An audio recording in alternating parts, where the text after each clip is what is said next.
Hello student, how are you? All good?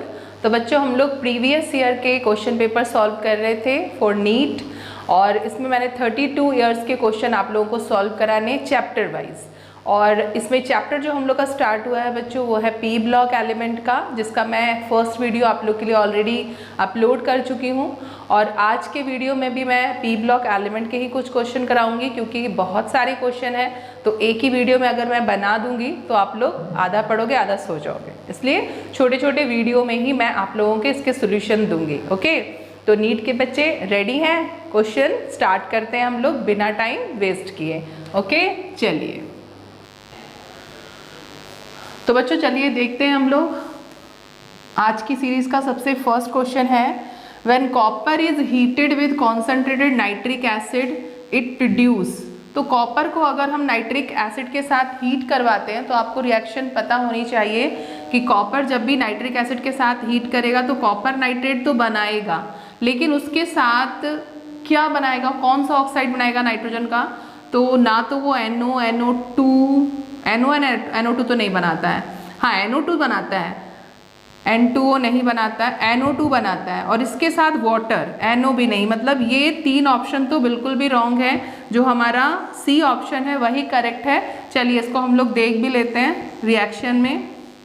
Copper की reaction हम लोगों को नाइट्रिक एसिड के साथ करानी है बच्चों, तो हम लोगों को फॉर्म होता है कॉपर नाइट्रेट, तो फॉर्म होगा, वो तो सब में ही दिया है, लेकिन साथ में नाइट्रोजन डाइऑक्साइड और वाटर।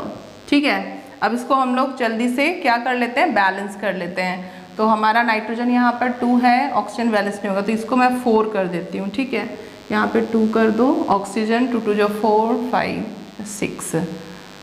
ठीक है, बैलेंस हो गया हम लोगों का। तो ये रिएक्शन हो रही है बच्चों, इस रिएक्शन को आप लिख लो कि कॉपर के साथ अगर नाइट्रिक एसिड की रिएक्शन हम लोग करवाते हैं तो हमको कॉपर नाइट्रेट तो मिलता है, लेकिन साथ में जो ऑक्साइड मिलता है नाइट्रोजन का वो होता है नाइट्रोजन डाइऑक्साइड। ना तो मोनोऑक्साइड, ना तो डाइनाइट्रोजन ऑक्साइड, ये सब कुछ भी नहीं बनता है, और साथ में वाटर फॉर्म होता है। और अभी भी बैलेंस नहीं है बच्चों, क्योंकि हाइड्रोजन यहाँ पे 4 है ना, अब ऑक्सीजन भी बैलेंस हो गया। ओके, चलिए नोट कर लीजिए। चलिए बच्चों, तो हम लोग जल्दी से नेक्स्ट क्वेश्चन देखते हैं। नेक्स्ट क्वेश्चन है अपना, the variation of the boiling point of the hydrogen halide is in the order of HF, HI, HBr, HCl। तो यहाँ पर boiling point of the hydrogen halide, जो हमारा हेलोजन है उसके हैलाइड्स की बॉइलिंग पॉइंट हमको कंपेयर करनी है। तो भाई जो ट्रेंड्स होता है टॉप टू बॉटम, क्योंकि दे ऑल आर हैलाइड्स ना, हम लोग ग्रुप 17 की बात कर रहे हैं, तो किसी भी ग्रुप में अगर अपन लोग टॉप टू बॉटम जाते हैं बच्चों, तो हमको पता है कि जो बॉइलिंग पॉइंट होता है वो इंक्रीज करता है, क्योंकि बॉइलिंग पॉइंट डिपेंड किस पे करता है? बॉइलिंग पॉइंट डिपेंड करता है बच्चों मास पे या नंबर ऑफ बॉन्ड, बॉन्ड की स्ट्रेंथ पे। बॉन्ड जितना ज़्यादा स्ट्रॉन्ग होगा दो मॉलिक्यूल के बीच का, उसका बॉइलिंग पॉइंट उतना ही ज़्यादा होता है। तो चलिए यहाँ पर देखते हैं हम, तो एक्चुअली में जो फ्लोरीन है, फ्लोरीन का एटॉमिक साइज तो सबसे छोटा होता है। तो ये जो ट्रेंड्स दिया हुआ है, ऐसा क्यों दिया हुआ है कि फ्लोरीन को पहले ही रखा है? तो इसी के लिए क्वेश्चन यहाँ पर आ रहा है कि भाई जो HF है उसका बॉइलिंग पॉइंट यहाँ पे सबसे ज़्यादा है, एंड देन उसके बाद तो ट्रेंड्स हमारा सही है, क्योंकि जो आयोडीन है उसका एटॉमिक साइज सबसे ज़्यादा होता है अपने ग्रुप में, एंड देन फिर Br है, फिर Cl है, तो ये तो ठीक है, लेकिन जो HF यहाँ आना चाहिए वो यहाँ क्यों आ गया, उसका ही रीज़न अपन लोग को बताना है। तो उसके लिए करेक्ट ऑप्शन क्या होगा? तो there is strong hydrogen bonding between HF molecule, ये चीज़ बिल्कुल सही है, ऐसा होता है। लेकिन और भी हम चीज़ें देख लेते हैं। The bond energy of HF molecule is greater then in the other hydrogen halide. तो ये चीज़ बिल्कुल भी गलत है, क्योंकि बॉन्ड एनर्जी इसकी कम हो जाती है। और क्यों कम होती है? क्योंकि फ्लोरीन का साइज इतना छोटा है कि इलेक्ट्रॉन रिपल्सन होने लगता है, इसलिए HF बॉन्ड वीक पड़ जाता है। नाउ नेक्स्ट है, the effect of nuclear shielding is much reduced in fluorine while polarise the HF molecule. ये भी चीज़ बिल्कुल गलत बताई गई है, क्योंकि शील्डिंग इफेक्ट जो होता है टॉप टू बॉटम जाने पर डिक्रीज होने लगता है। क्यों डिक्रीज होता है? क्योंकि जो बिल्कुल नीचे वाले हैवियर मेंबर्स होते हैं उनमें एफ और डी की एंट्री होने लगती है और ये पुअर शील्डिंग बनाते हैं, है ना। तो शील्डिंग इफेक्ट नीचे जाने पर, टॉप टू बॉटम जाने पर ही डिक्रीज होता है, तो ये चीज़ भी बिल्कुल गलत है। And the electronegativity of fluorine is much higher than for other element in the group. तो भाई इलेक्ट्रोनेगेटिविटी से इसका क्या लेना देना, सिर्फ इस पॉइंट से ये चीज़ क्लियर नहीं हो रही है कि जो HF है उसका बॉइलिंग पॉइंट अपने ग्रुप में सबसे ज़्यादा हो रहा है जबकि उसका मास कम है। तो एक्चुअली में होता क्या है, दूसरा रीज़न मैंने क्या बताया था, अगर मास नहीं तो फिर बॉन्ड। तो यहाँ पर दो HF मॉलिक्यूल के बीच में बच्चों हाइड्रोजन बॉन्ड फॉर्म हो जाता है। क्यों हो जाता है, क्योंकि हमको पता है कि फ्लोरीन की इलेक्ट्रोनेगेटिविटी बहुत ज़्यादा है, तो ये हाइड्रोजन के इलेक्ट्रॉन को भी अपने टुवर्ड्स अट्रैक्ट कर लेगी और इस तरह से बॉन्ड पोलराइज होने की वजह से जो दूसरा HF मॉलिक्यूल है उसके साथ ये कौन सा बॉन्ड बना रहा है, हाइड्रोजन बॉन्ड। जबकि जो HI, HBr और HCl है उसमें जो हमारा हाइड्रोजन और हेलोजन के बीच का जो बॉन्ड है वो पोलराइज नहीं हो पाता, पोलराइज नहीं होगा तो हाइड्रोजन बॉन्ड फॉर्म नहीं होगा, तो उनके बीच में वीक वॉन डर वाल फोर्सेस होते हैं। जबकि यहाँ पर हमारे पास है हाइड्रोजन बॉन्डिंग और हमको पता है कि हाइड्रोजन बॉन्डिंग की बॉन्ड डिसोसिएशन एनर्जी जो होती है वॉन डर वाल फोर्सेस से क्या होती है, बहुत ज़्यादा होती है। तो यहाँ पर जो HI मॉलिक्यूल्स हैं उनके बीच में जो फोर्स ऑफ अट्रैक्शन है that is weak van der waals force, इसलिए इसका बॉइलिंग पॉइंट क्या हो जाएगा, कम, और HF का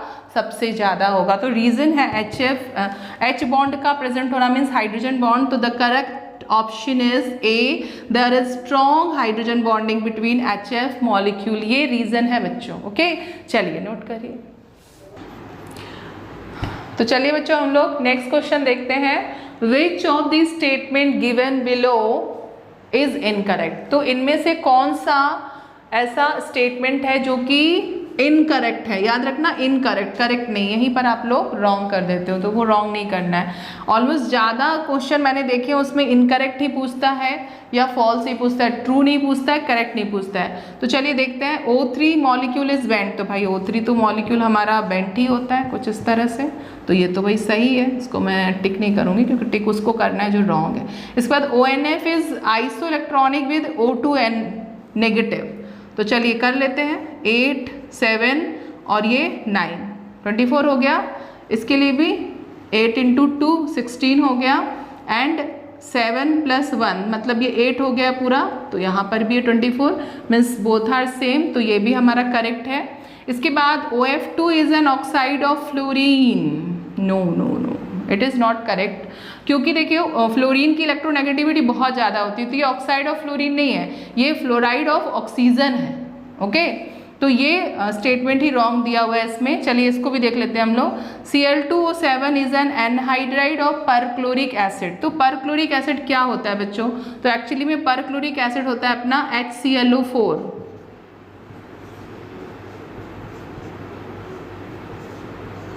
दिस इज परक्लोरिक एसिड। अब मैं 2 परक्लोरिक एसिड बनाऊंगी और उसका क्या करना है हमको, डिहाइड्रेशन, तो मैंने इसका डिहाइड्रेशन कर दिया, वाटर मॉलिक्यूल निकल गया। अब अपने पास जो ऑक्साइड बचा है बच्चों वो है Cl2O33N1 तो भाई ये भी बिल्कुल सही है, ऑल आर राइट, बस ये हमारा इनकरेक्ट है, बाकी तीनों के तीनों जो हैं वो करेक्ट हैं। ओके, तो चलिए इसको भी नोट कर लीजिए, 2015 का क्वेश्चन। चलिए बच्चों नेक्स्ट क्वेश्चन देखते हैं हम लोग। Question number 4, nitrogen dioxide means NO2 and sulphur dioxide SO2 have some properties in common. Okay, now which property is shown by one of this compound but not by the other, तो भाई इनमें से कौन सी ऐसी property है जो एक में होगी और दूसरे में नहीं। चलिए देखते हैं। तो इज सॉलेबल इन वाटर, तो ये तो भाई दोनों ही सॉलेबल हो जाते हैं। Now is used as a food preservative, तो भाई दोनों के दोनों फूड प्रिजर्वेटिव की तरह वर्क नहीं करते हैं।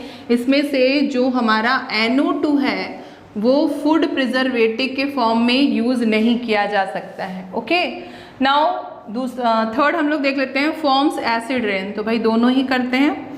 डी देख लेते हैं, इज अ रिड्यूसिंग एजेंट, तो दोनों ही बहुत अच्छे रिड्यूसिंग एजेंट भी हैं, तो यहाँ पे करेक्ट ऑप्शन हमारा हो जाएगा बच्चों बी।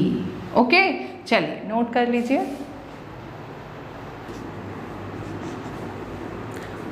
चलिए बच्चों नेक्स्ट क्वेश्चन देखते हैं। आइडेंटिफाई द इनकरेक्ट, फिर से एक बार आगे अपना वही वाला क्वेश्चन 2013 में भी, incorrect statement regarding the molecule xenon tetra oxide. Xenon tetra oxide के रिगार्डिंग में इन चार में से कौन सा ऑप्शन इनकरेक्ट है वो हम लोगों को आइडेंटिफाई करना है। ओके, तो चलिए देखते हैं। फर्स्ट है हमारा xenon tetra oxide molecule is square planar, square planar and there are 4 p pi d pi bonds. तो हमको यहाँ पर इसका स्ट्रक्चर बनाना होगा क्योंकि सारी चीज़ें उसी से रिलेटेड है। तो चलिए देख लेते हैं हम लोग इसका स्ट्रक्चर बच्चों। जेनॉन के पास जो वैलेंस इलेक्ट्रॉन होते हैं वो 8 होते हैं क्योंकि ये ग्रुप 18 का मेंबर है बच्चों। तो कुछ इस तरह से, क्योंकि ऑक्सीजन डबल बॉन्ड बनाता है इसलिए मैं बार बार यहाँ पर डबल बॉन्ड ही फॉर्म कर रही हूँ। तो इस तरह से ये ऑक्सीजन का ऑक्टेट हो गया है बच्चों कंप्लीट। और यहाँ हम लोग देख लेंगे इसकी हाइब्रिडाइजेशन, तो अपने आप ही हम लोग को समझ में आ जाएगा कि जो स्ट्रक्चर मैं बना रही हूँ वो सही है या गलत है। ठीक है, तो यहाँ पर कितने सिग्मा बॉन्ड है बच्चों? 4 सिग्मा बॉन्ड। हाइब्रिडाइजेशन चेक करने के लिए हम लोग को क्या करना पड़ता है? तो एक्चुअली में हम लोग number of sigma bond plus number of lone pair, यही करते हैं अपन लोग। तो अपने पास आती है जेड की वैल्यू, और जेड की वैल्यू से अपन लोग को पता चल जाता है बच्चों कि इसका हाइब्रिडाइजेशन क्या होगा। तो यहाँ पर लोन पेयर तो एक भी नहीं है, लेकिन सिग्मा बॉन्ड कितने हैं? 4। तो अपनी जेड की वैल्यू आ गई है 4, और 4 के लिए जो हाइब्रिडाइजेशन होता है उसमें एक एस और पी के 3, मतलब 3 और प्लस 1 4 हो गया। sp3 हाइब्रिडाइजेशन है बच्चों, और sp3 हाइब्रिडाइजेशन में नो एनी लोन पेयर। तो इसकी ज्योमेट्री आप लोगों ने अच्छे से रिमेंबर की होगी। दिस इज टेट्राहेड्रल, ये होती है टेट्राहेड्रल, ना कि स्क्वायर प्लेनर। तो यहाँ पे फर्स्ट वाला जो स्टेटमेंट है वही है इनकरेक्ट। नाउ इसके बाद हम देख रहे हैं P pi d pi bonding. अगर आप लोग इसको ऑर्बिटल्स फॉर्म में देखोगे तो इसमें p pi d pi bonding 4 होती है, and there are 4 sp3p sigma bond. तो वो भी अपन लोग देख रहे हैं, sp3p के सिग्मा बॉन्ड है यहाँ पर। इसके बाद xenon tetra oxide molecule is tetrahedral. तो ये भी स्टेटमेंट बिल्कुल करेक्ट है क्योंकि ये टेट्राहेड्रल फॉर्म में ही दिख रहा है, आप लोग को दिख रहा है ना, दिस इज टेट्राहेड्रल। तो ये भी करेक्ट है, ये भी करेक्ट है, ये भी। तो हमारा ऑप्शन आएगा ये, xenon tetra oxide molecule is square planar, ये हमारा इनकरेक्ट स्टेटमेंट होगा। ओके, तो थोड़ा सा कूल माइंड से आप लोगों को पढ़ना है, ये नहीं कि हाँ भाई अभी तो आने वाला है नीट, तो बहुत ही ज़्यादा सीरियस मूड से पढ़ रहे हो। केमिस्ट्री सीरियस मूड से पढ़ने वाली चीज़ नहीं है, तो थोड़ा सा कूल हो जाएं, ठीक है। सबके चेहरे थोड़े से स्माइलिंग दिखने चाहिए, तभी ये सारी चीज़ें समझ में आएगी। बहुत ही ईजी चीज़ें होती है केमिस्ट्री में, बस आपको कूल माइंड से पढ़ने की ज़रूरत है। तो चलिए नोट करिए इसको।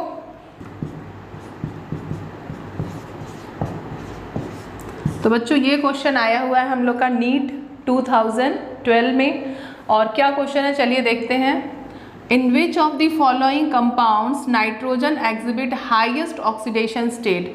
तो नाइट्रोजन की हाईएस्ट ऑक्सीडेशन स्टेट हम लोगों को यहाँ देखनी है बच्चों, और हम लोगों को पता है कि इसमें सभी में अगर हम देखें तो नाइट्रोजन की इलेक्ट्रोनेगेटिविटी ज़्यादा है, मतलब नेगेटिव में आने वाली है इसकी ऑक्सीडेशन स्टेट। यहाँ पर ऑक्सीजन इससे हाईली इलेक्ट्रोनेगेटिव है, लेकिन इसके बाद भी हम लोग चेक कर लेते हैं। चलिए, तो हम लोग क्या करते हैं, सभी की चारों की ऑक्सीडेशन स्टेट को कैलकुलेट कर लेते हैं। तो हमको नाइट्रोजन की निकालनी है, तो ये एक्चुअली में 2 है, तो 2x प्लस माइनस 1 या +1 होगी, कितनी होगी, क्योंकि देखो नाइट्रोजन एक्चुअली में क्या है, नॉन मेटल है, और हाइड्रोजन से काफ़ी इलेक्ट्रोनेगेटिव है। तो यहाँ पर जो हाइड्रोजन की ऑक्सीडेशन स्टेट होगी बच्चों, हम लोगों को पता है कि हाइड्रोजन की ऑक्सीडेशन स्टेट 2 टाइप की होती है, एक पॉजिटिव भी होती है, नेगेटिव। पॉजिटिव कब होगी है, जब वो नॉन मेटल के साथ होता है और अपने से हाईली इलेक्ट्रोनेगेटिव एलिमेंट, और नेगेटिव में कब होगी, जब वो मेटल्स के साथ होता है। तो यहाँ पर तो नॉन मेटल है, तो यहाँ पर जो इसकी ऑक्सीडेशन स्टेट होगी वो पॉजिटिव में होगी। तो है कितने बच्चों, ये 4 है, +1 = 0, तो ये आ जाएगा अपना +4 इक्वल टू 0, तो x इक्वल टू -4/2। तो ये आ रही है अपनी 2, मीन्स यहाँ पर -2 आ जाएगी। ओके, नाउ अमोनिया में हम लोग देखें तो x +3 इक्वल टू 0, तो ये आ जाएगा अपना x इक्वल टू -3, तो यहाँ हो जाएगी बच्चों -3। इसके बाद यहाँ पर हम लोग देखें तो 3x प्लस हाइड्राइड है 1 है, तो 1 का +1 इक्वल टू 0, तो ये हो जाएगा हमारा x इक्वल टू -1/3। ओके, तो ये आ रही है -1/3। इसके बाद इसमें अगर हम लोग देखें तो x प्लस पॉजिटिव में आ जाएगी इसकी, और 2 है तो 2 + 1, फिर इसके बाद प्लस -2 + 1, इसको थोड़ा सा मैं यहाँ पे रेस कर दूँ, equal to 0। Okay, now x 2 plus minus हो जाएगा बच्चों, फिर +1 इक्वल टू 0। तो यहाँ हम लोग को साफ साफ दिख रहा है कि x इक्वल टू अगर हम करेंगे तो ये कैंसिल हो जाएगा, -1 आ जाएगी, तो यहाँ नाइट्रोजन की आ रही है -1। तो यहाँ पर हमारा जो क्वेश्चन आ रहा है, विच of the following compound nitrogen exhibit highest oxidation number. तो हाईएस्ट ऑक्सीडेशन नंबर कहाँ दिख रहा है, क्योंकि नेगेटिव में आ रही है, तो नेगेटिव में जितना कम होता है उतना ही ज़्यादा, तो ये आएगा बच्चों हमारा, क्योंकि ये -1/3 है, तो करेक्ट ऑप्शन हमारा आ जाएगा N3H। ओके, ये तो बहुत इजी सा क्वेश्चन था, चलिए नोट कर लीजिए। तो बच्चों ये क्वेश्चन हम लोग का जेई मेंस 2012 का है। तो आप लोग बोलेंगे मैम नीट से आप मेंस कराने लगे, तो एक्चुअली भी इसकी पॉसिबिलिटी है कि ये नीट में आ सकता है। ओके, तो इसलिए आप लोग इसको भी देख लीजिए, ये भी पी ब्लॉक से ही बिलोंग कर रहा है। तो चलिए देखते हैं क्वेश्चन क्या है। ब्लॉक मैंने 2 बार बोल दिया P block. In which of the following arrangements the given sequence is not strictly according to the property indicate against it। तो यहाँ पर कुछ सीक्वेंस दिया है और उसकी प्रॉपर्टी दी है, तो हम लोग देखते हैं कि कौन किसके अगेंस्ट में जा रहा है। क्या ये प्रॉपर्टी इसके, ये जो दिया हुआ है उसके अगेंस्ट में है, कौन सी ऐसी प्रॉपर्टी, उसको हमको टिक लगाना है। ओके, कि कौन सा चीज़ जो है इसमें रॉन्ग बता रहा है अकॉर्डिंग टू दिस प्रॉपर्टी। तो यहाँ पर हम देख रहे हैं बच्चों, ये है हमारा ग्रुप 17, और ग्रुप 17 के ये हाइड्राइड है, मीन्स ये they all are halo acids. Increasing acidic strength इसमें बोली है। इसके बाद यहाँ पर जो है वो है ग्रुप 15 की बातें हो रही हैं, और ग्रुप 15 में भी इंक्रीजिंग पीके वैल्यू। तो पीके वैल्यू जो होता है वो एक्चुअली में एसिडिक स्ट्रेंथ के रेसिप्रोकल होता है। मीन्स पीके वैल्यू जितना ज़्यादा डिक्रीज करेगा, एसिडिक स्ट्रेंथ उतनी ही ज़्यादा इंक्रीज, और पीके वैल्यू अगर इंक्रीज कर रहा है तो ये क्या करेगा, डिक्रीज। तो यहाँ पर मुझे इस पर ही डाउट लग रहा है, चलिए और हम देख लेते हैं, एक्सप्लेन करूँगी मैं। ये है हमारा ग्रुप 15 का बच्चों। तो ग्रुप 15 के भी हाइड्राइड्स हैं और इनका भी एसिडिक स्ट्रेंथ ही ऑर्डरली लिखा हुआ है। इसके बाद ये ग्रुप 14 के हैं जिनकी इंक्रीजिंग ऑक्सीडाइजिंग पावर दी है, जो कि रिलेट करती है किससे, एसिडिक स्ट्रेंथ से ही। तो चलिए देखते हैं। एक्चुअली में हम लोगों ने जो ट्रेंड्स पढ़ रखा है कि ग्रुप में टॉप टू बॉटम जाने पे एसिडिक स्ट्रेंथ क्या करती है, इंक्रीज करती है। तो उसके अकॉर्डिंग हम अगर ग्रुप 17 की बात करें तो फ्लोरीन इसका सबसे छोटा मेंबर है और ये सबसे बड़ा। तो टॉप टू बॉटम जाने पर एसिडिक स्ट्रेंथ क्या हो रही है, इसमें एसिडिक स्ट्रेंथ इंक्रीज कर रही है, मतलब बिल्कुल करेक्ट है ये चीज़, इसमें कोई भी ऐसा नहीं है कि रॉन्ग है। तो एसिडिक स्ट्रेंथ किस पर डिपेंड करती है, size of atom. Size of atom जितना ज़्यादा होगा उतनी ही इजीली ये H+ को रिलीज कर देगा और उतना ही अच्छा एसिड होगा। तो HI में ग्रुप में ही पूरा जो HI है उसमें आयोडीन का साइज सबसे बड़ा है और वहाँ पर ही बॉन्ड लेंथ सबसे ज़्यादा लॉन्ग हो जाएगा बॉन्ड HI का, और इजीली हमारा H+ उसको छोड़ के भाग जाएगा। तो ये सबसे अच्छा एसिड होगा हमारा। ओके, यहाँ पर भी वही वाला फंडा हम यूज़ करेंगे। तो ऑक्सीजन सबसे छोटा एंड टेलीरियम सबसे बड़ा, तो बिल्कुल सही ऑर्डर दिया हुआ है, लेकिन इंक्रीजिंग पीके वैल्यू, भाई ये तो यहाँ पर बिल्कुल रॉन्ग हो गया, क्योंकि एसिडिक स्ट्रेंथ तो सही चल रही है लेकिन यहाँ इंक्रीजिंग पीके वैल्यू का मतलब है कि एसिडिक स्ट्रेंथ डिक्रीज कर रही है। तो ये यहाँ पर रॉन्ग स्टेटमेंट हो गया है बच्चों, ये इससे रिलेट नहीं कर रहा है। चलिए इसको भी देख लेते हैं। पहले आप लोगों को सारे ऑप्शन अच्छे से देख लेना है एंड देन टिक करना है। ओके, तो इसको देखते हैं हम लोग। तो ये ग्रुप 15 में इसकी भी बात हम लोग करें तो टॉप टू बॉटम जाने पर बढ़ रहा है, तो ये भी हमारा बिल्कुल करेक्ट हो गया। इसके बाद ग्रुप 14 की बात करें तो यहाँ पर भी जो ऑक्सीडाइजिंग पावर है वो हमारी इंक्रीजिंग ऑर्डर में बिल्कुल सही स्टेटमेंट है। तो जो हमारा रॉन्ग स्टेटमेंट है वो डेफिनेटली 100% बी ही होगा, क्योंकि यहाँ पे पी के वैल्यू क्या बता दिया है, इंक्रीज बता दिया है, जबकि होना क्या चाहिए, डिक्रीज, क्योंकि एसिडिक स्ट्रेंथ इंक्रीज कर रही है। ओके, चलिए नोट कर लीजिए इसको। चलिए बच्चों, नेक्स्ट जो है हमारा नीट 2010 में आया हुआ एक क्वेश्चन है कि how many bridging oxygen atom are present in P4O10।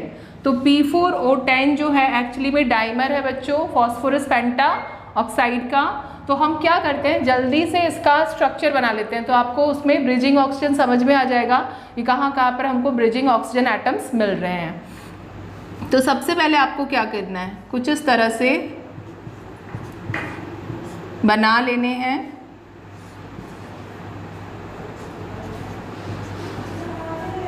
Structure को, टोटल ऑक्सीजन कितना है बच्चों, तो टोटल ऑक्सीजन है अपना 10। तो अभी तक मैंने कितना लगा दिया है, 1 2 3 4 5 6 7 8। अब हम लोगों को 2 और लगाने हैं बच्चों, तो ये यहाँ पर बनेगा कुछ इस तरह से, और इसके बाद ये इसके साथ। तो टोटल ब्रीजिंग हम लोग देख लेते हैं, पीओपी बॉन्ड को ही बोल रहे हैं हम लोग। तो टोटल ब्रीजिंग हमारा पीओपी वाला रहा है 1 2 3 एंड 4, इसके बाद 5 एंड 6। तो टोटल 6 ब्रिजिंग ऑक्सीजन हम लोगों को इसमें मिल चुके हैं। समझ में आ रहा है आपको, 1 2 एंड 3, और ये हमारा 4, और ये वाला पीओपी हो गया 5, एंड ये वाला हमारा हो गया बच्चों 6। ओके, समझ में आ गया, 1 2 3 4 5 एंड 6। तो करेक्ट ऑप्शन ये रहा हमारा, बाकी कुछ को सोचना ही नहीं है। स्ट्रक्चर बना लिया तो आपको बहुत ईजी हो जाएगा इस क्वेश्चन का आंसर। चलिए नोट कर लीजिए।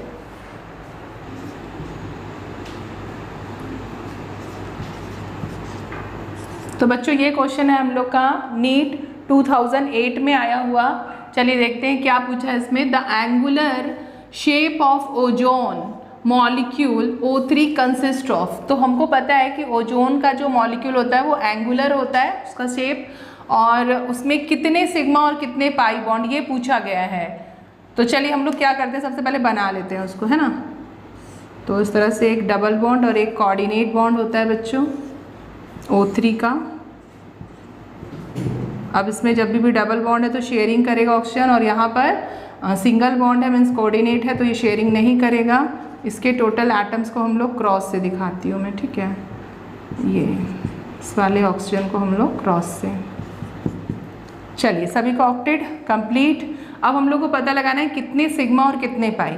तो भाई जो डबल बॉन्ड होता है उसमें तो एक अपना सिग्मा होता है और एक क्या होता है अपना पाई, और ये जो सिंगल है उसमें भी क्या होगा, एक सिग्मा ओनली, मीन्स 2 सिग्मा और 1 पाई। तो चलिए सर्च करते हैं कहाँ पर है ये, 1 सिग्मा 1 पाई, नो, 2 सिग्मा 1 पाई आ गया है, 1 सिग्मा 2 पाई, नो, 2 सिग्मा 2 पाई, नो।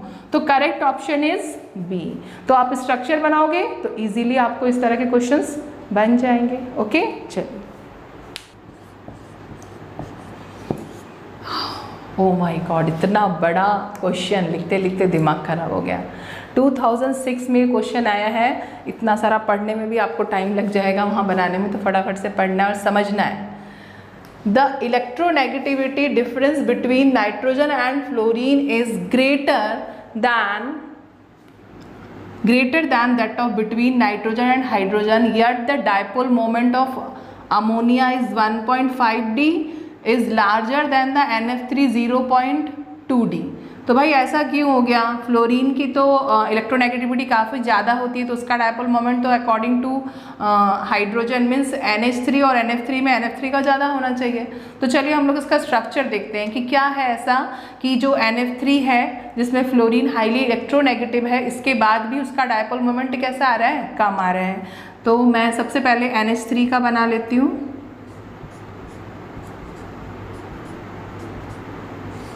लोन पेयर नाइट्रोजन और हाइड्रोजन में किसकी इलेक्ट्रोनेगेटिविटी ज़्यादा होगी बच्चों?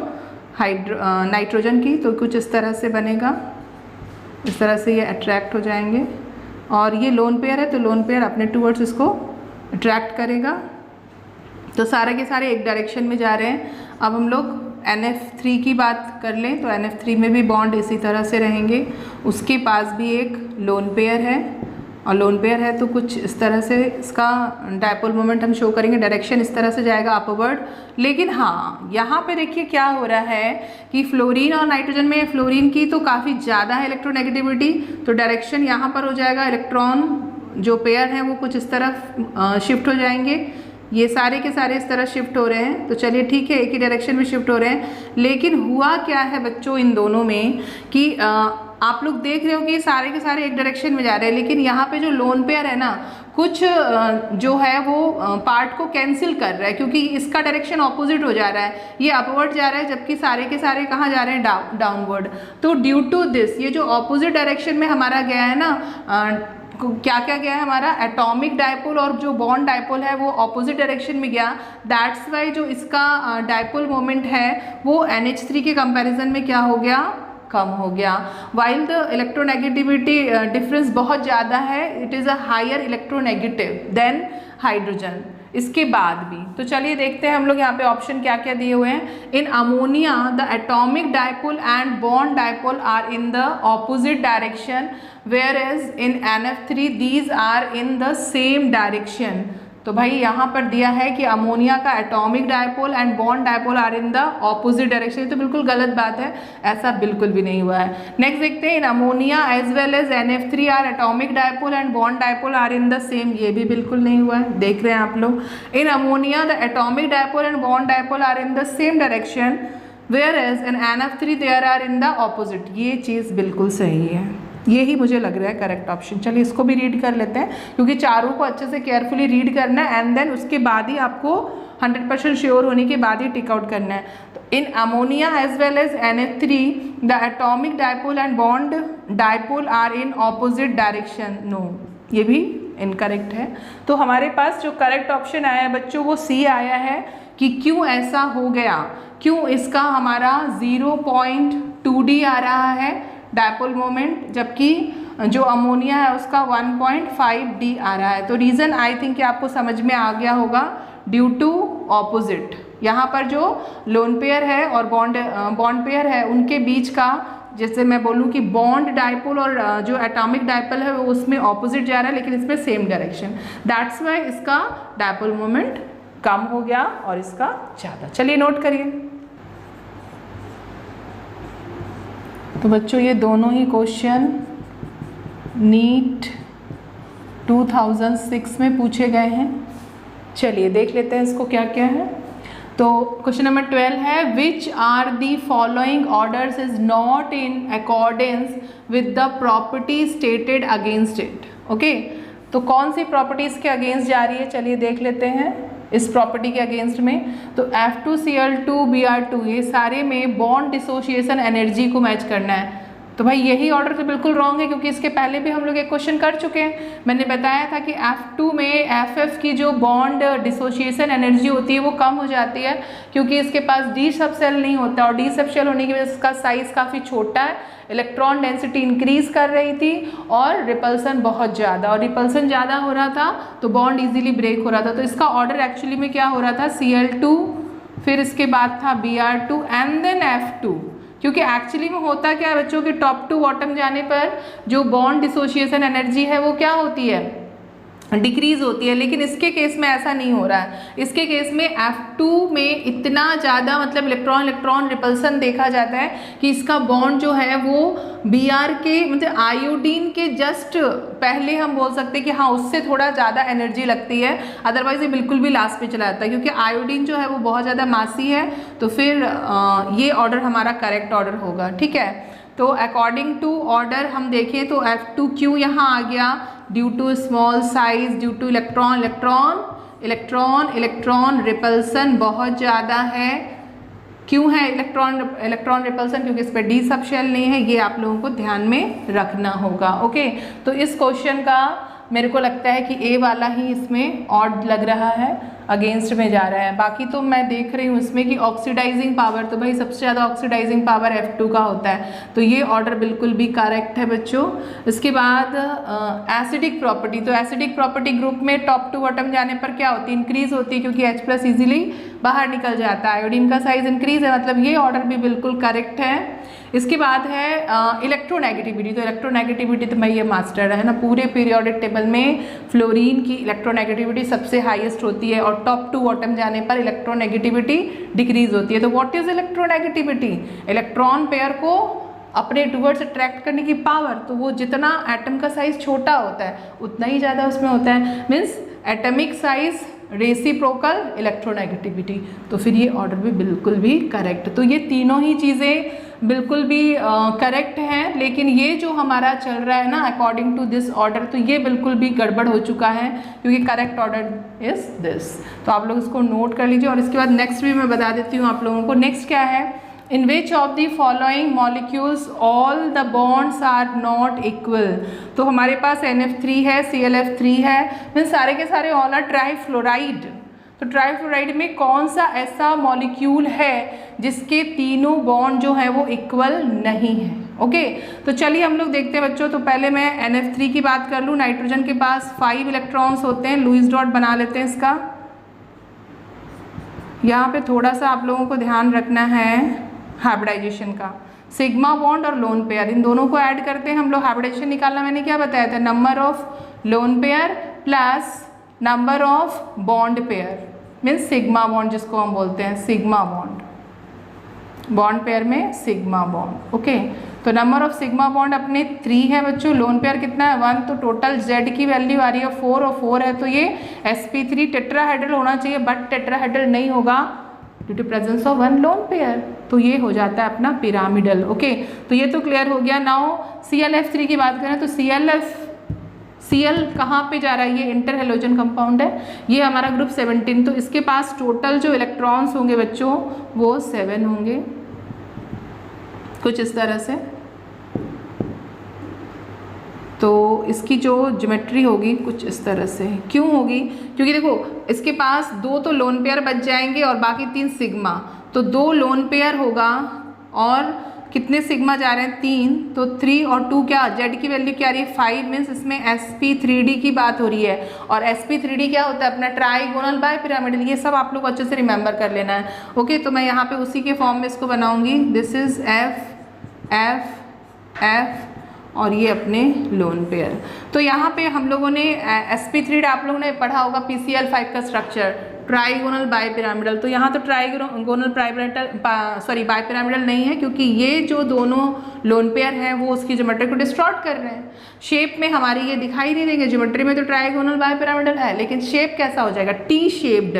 तो ये जो टी शेप्ड है इसमें 2 डिफरेंट टाइप के बॉन्ड्स होते हैं बच्चों। दिस इज एक्सियल बॉन्ड, ये हमारा एक्सियल बॉन्ड है, और ये जो 3 होते हैं वो क्या होते हैं? इक्वाटोरियल बॉन्ड होते हैं। और इक्वाटोरियल बॉन्ड जो होते हैं वो शॉर्ट बॉन्ड होते हैं। और ये कैसे होते हैं? एक्सियल, काफ़ी लॉन्ग होते हैं। क्यों? क्योंकि इसमें इलेक्ट्रॉन रिपल्सन होता है। तो एक्चुअली में इन लोगों का जो बॉन्ड लेंथ है वो चेंज हो जाएगी। जैसे इसकी एक्सियल की हो जा रही है 1.70 एंगस्ट्रॉम, और जो इक्वाटोरियल है उसकी हो रही है 1.60 एंगस्ट्रॉम। मीन्स आंसर हमको यही मिल चुका है। ये जो हमारा ClF3 है यही डेफिनेटली, इसमें बॉन्ड लेंथ हमारी 2 डिफरेंट आ रही है। नाउ BF3 की बात करें तो बोरॉन के पास होते हैं 3 होते हैं, तो इसकी ज्योमेट्री कैसी हो जाएगी? ट्राइगोनल हो जाएगी। sp3 है, सॉरी sp2 है, आप लोग देख सकते हैं इसको भी निकाल के। टोटल सिग्मा बॉन्ड कितने हैं? 3 है। 3 है तो sp2 और sp2 है तो क्या होगा इसका? ट्राइगोनल, कुछ इस तरह से। इसके बाद Al भी उसी वाले ग्रुप में आता है तो इसकी भी बिल्कुल सेम हो जाएगी बच्चों, ये कुछ इस तरह से ट्राइगोनल। तो इसके भी सारे के सारे सेम है, means the correct option is b. चलिए नोट करिए। तो बच्चों ये क्वेश्चन हमारा नीट 2005 में आया हुआ है। चलिए देखते हैं क्या है। What is the correct relationship between the pH of isomolar solution of sodium oxide, जिसको हमने pH 1 माना हुआ है, सोडियम सल्फाइड pH 2 है, सोडियम सेलेनाइड pH 3 है एंड सोडियम टेलोराइड pH 4। तो यहाँ पर रिलेशनशिप बताइए कि जो pH वैल्यू है वो कहाँ से कहाँ जा रही है। मीन्स हम अगर टॉप टू बॉटम जा रहे हैं, Na2O, Na2S, Na2, सल्फर के बाद सेलेनियम आता है बच्चों, उसके बाद Na2T। तो हम लोगों को पता है कि ग्रुप में टॉप टू बॉटम जाने पे जो बेसिसिटी है या बेसिक नेचर है वो डिक्रीज करता है, क्योंकि लोन पेयर ऑफ इलेक्ट्रॉन का रिलीज होना थोड़ा सा मुश्किल हो जाता है, स्पेस मिल जाता है, डी सब शेल प्रेजेंट हो जाते हैं, तो काफ़ी सारे वैकेंट ऑर्बिटल की वजह से इलेक्ट्रॉन रिपल्सन उतना ज़्यादा होता नहीं है। तो यहाँ पर अगर हम इसकी बात करें तो बेसिसिटी डिक्रीज कर रही है, और बेसिसिटी किस पर डिपेंड करती है बच्चों? pH वैल्यू पे। तो यहाँ पर pH 1 से लेके pH 4 तक जो बेसिसिटी है वो डिक्रीज कर रही है। तो अभी हमको वही ऑर्डर यहाँ पर देखना है। तो बस थोड़ा सा आपको ट्रिक लगाना है कि चीज़ क्या पूछी है। चीज़ पूछी है क्या इसमें कि बेसिक नेचर क्या होगा, तो टॉप टू बॉटम जाने पर क्या होता है? डिक्रीज होता है। और बेसिसिटी किस पर डिपेंड करती है? pH वैल्यू पे ही, है ना। तो चलिए देख लेते हैं। तो pH 1 से pH 4 डिक्रीज हो रहा है ग्रेजुअली, तो बिल्कुल यही ऑर्डर सही होगा कि देख रहे हैं आप लोग, pH 1 सबसे ज़्यादा बेसिसिटी और pH 4 सबसे कम आ रही है, तो बिल्कुल यही ऑर्डर होना चाहिए। एंड देन इसको देखते हैं हम लोग, ये गलत हो गया। pH 2 एंड pH 3 इक्वल दिखा रहा है अप्रॉक्स, ये गलत है।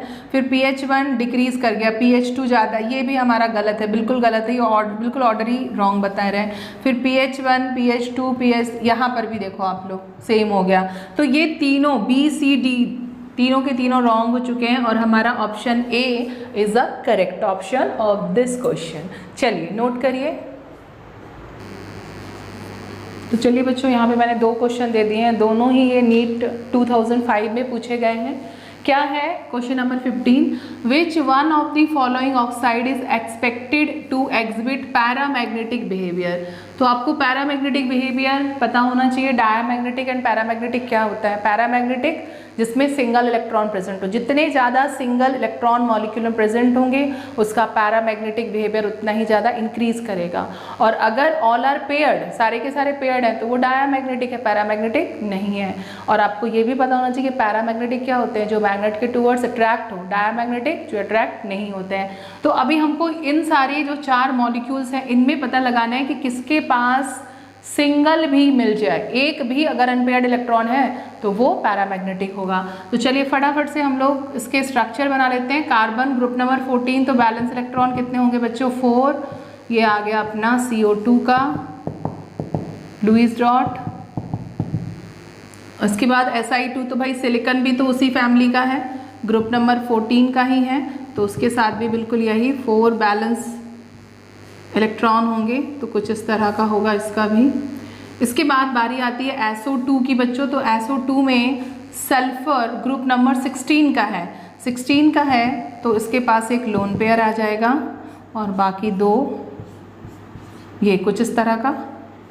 और इसके बाद Cl की बारी आती है। तो Cl हमारा ग्रुप 17 का है बच्चों। तो 17 में ऑक्सीजन कुछ इस तरह से बॉन्डेड हो जाएगा, और ये मैं इसको इस क्रॉस से दिखा देती हूँ ऑक्सीजन वाले को, ठीक है। चलिए, तो हमारे यहाँ पे 4 ही कंज्यूम हुए हैं, तो अभी कितने बाकी हैं अपने पास? 1 2 3 4 5 6 एंड 7। तो यहाँ पर एक अपना आ गया, ये तो लोन पेयर है, और एक अपना अनपेयर्ड इलेक्ट्रॉन मिल चुका है। मीन्स द ClO2 जो मॉलिक्यूल है इट इज़ पैरामैग्नेटिक बिहेवियर, ये पैरामैग्नेटिक बिहेवियर शो करेगा।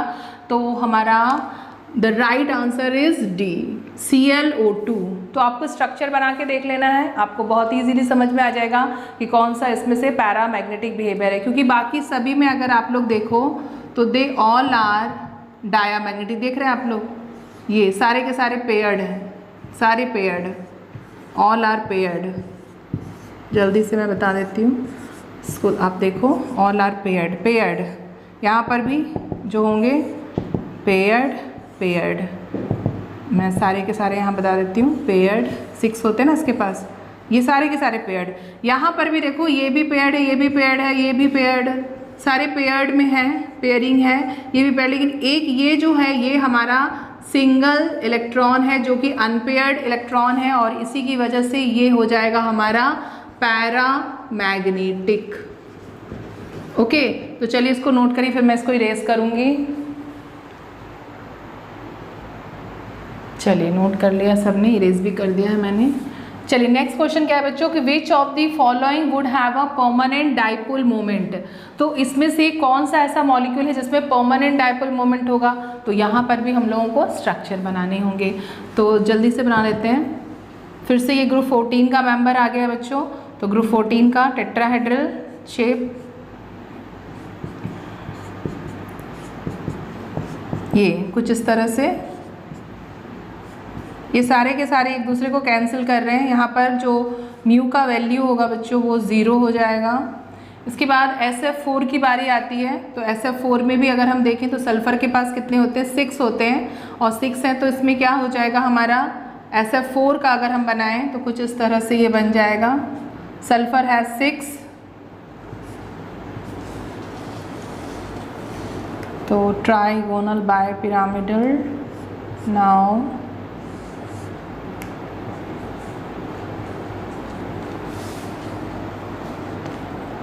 एक लोन पेयर आ जाएगा बच्चों इसमें,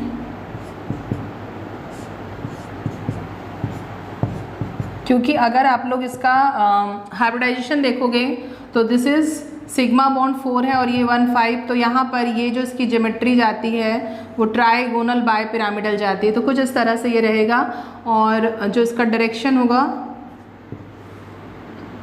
बॉन्ड मोमेंट का, देखिए जो डाइपोल मोमेंट है वो कुछ इस तरह से शिफ्ट हो रहा है, बॉन्ड मोमेंट। नाउ ये भी हमारा लोन पेयर है, तो ये इस तरफ ही भागेगा और ये यहाँ पर इस तरफ, जो हाईली इलेक्ट्रोनेगेटिव अपन को पता है उसी तरफ जाएगा, तो ये तो एक दूसरे को कैंसिल कर देंगे और ये एक आ रहा है। लेकिन यहाँ पर आप लोग देख रहे हो कि दो सेम डायरेक्शन में जा रहे हैं, मीन्स यहाँ पर mu is not equal to 0, यहाँ पर डाइपोल मोमेंट होगा और ये परमानेंटली होगा, ये कहीं अलग नहीं हो रहा है कि बस ख़त्म हो जाएगा। सी देख लेते हैं हम लोग, जेनॉन की बारी आती है। जेनॉन ग्रुप 18 से बिलोंग करता है, तो इसका स्ट्रक्चर आप लोगों ने बनाया होगा। 8 बैलेंस इलेक्ट्रॉन होते हैं इसके पास। यहाँ पे आ जाएगा अपना फ्लोरीन स्क्वायर प्लेनर, और ये यहाँ पर 2 इसके क्या आ रहे हैं अपने लोन पेयर, तो ये इस तरफ भागेगा तो ये इस तरफ एक दूसरे को कैंसिल, ये इस तरफ जा रहा है तो ये इस तरफ एक दूसरे को कैंसिल, ये इस तरफ तो ये इस तरफ एक दूसरे को कैंसिल, मतलब यहाँ पर भी म्यू इक्वल टू क्या हो जाएगा बच्चों, 0। ओके, नाउ लास्ट है अपना BF3, तो BF3 तो बहुत ही कॉमन है, आप लोग को पता ही होगा।